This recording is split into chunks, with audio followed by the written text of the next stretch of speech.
एक बार की बात है। एक राजा था। उस राजा को एक रात सपना आता है। वो सपने में देखता है कि उसके सारे दांत एक एक करके गिर रहे हैं। अब जब वो राजा सुबह उठता है तो हैरान हो जाता है और अपने सपने का मतलब जानने के लिए वो अपने महल में एक ज्योतिषी को बुलाता है और उसे अपना सपना बताता है। ज्योतिषी राजा का पूरा सपना सुनने के बाद राजा से कहता है कि इस सपने का मतलब ये है कि आपके परिवार के सभी सदस्य आपके आंखों के सामने एक एक करके मर जाएंगे। ये सुनने के बाद राजा को बहुत गुस्सा आता है और वो उस ज्योतिषी को जेल में बंद कर देता है। अब अगले दिन राजा फिर से एक दूसरे ज्योतिषी को अपने महल में बुलाता है और उससे अपने सपने का मतलब पूछता है। वो ज्योतिषी मुस्कुराते हुए राजा से कहता है कि महाराज, इस सपने का मतलब ये है कि आपकी उम्र आपके परिवार में सबसे लंबी होगी।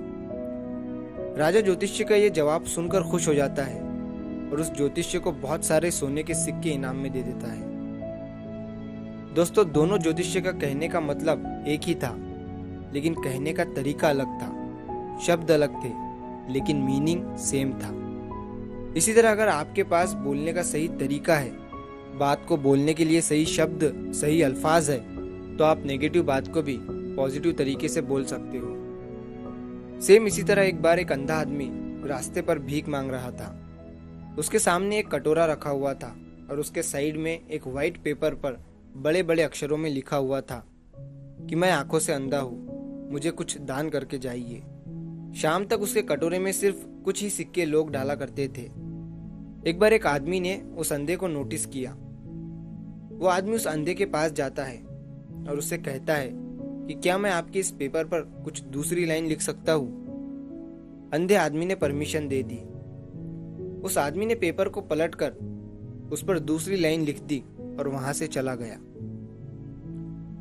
ये सब होने के बाद अब हर कोई उस अंधे आदमी के कटोरे में पैसे डालने लगा और शाम तक उसके पास इतने पैसे जमा हो गए जो उसके पास एक हफ्ते में हुआ करते थे। जब शाम को वही आदमी उस अंधे के पास आया तो अंधे ने उस आदमी से पूछा कि तुमने इस पर ऐसा क्या लिखा है जो मुझे लोगों ने इतना सारा दान कर दिया। आदमी ने मुस्कुराते हुए उससे कहा कि पहले इस पर लिखा हुआ था कि मैं आंखों से अंधा हूँ, मुझे कुछ दान करके जाइए।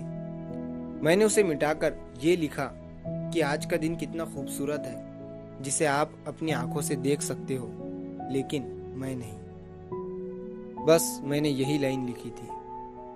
दोस्तों, कहते हैं कि इतना मत बोलिए कि लोग आपके चुप होने का इंतजार करें, बल्कि इतना सा और ऐसा बोलिए कि आपको लोग दोबारा सुनने की चाह रखें। जिस इंसान को बोलने का, बात करने का सही तरीका आ गया ना, वो पूरी दुनिया जीत सकता है। तो अगर आप इस वीडियो को और भी लोगों तक पहुंचाना चाहते हो तो इस वीडियो को लाइक करें ताकि YouTube इस वीडियो को और भी लोगों तक पहुंचाए। और अगर कहानी अच्छी लगी हो तो चैनल को सब्सक्राइब ज़रूर करिए। मिलता हूँ मैं अगली बार इसी तरह की कहानी के साथ। तो सब्र करो, शुक्र करो और ज़िंदगी में आगे बढ़ो।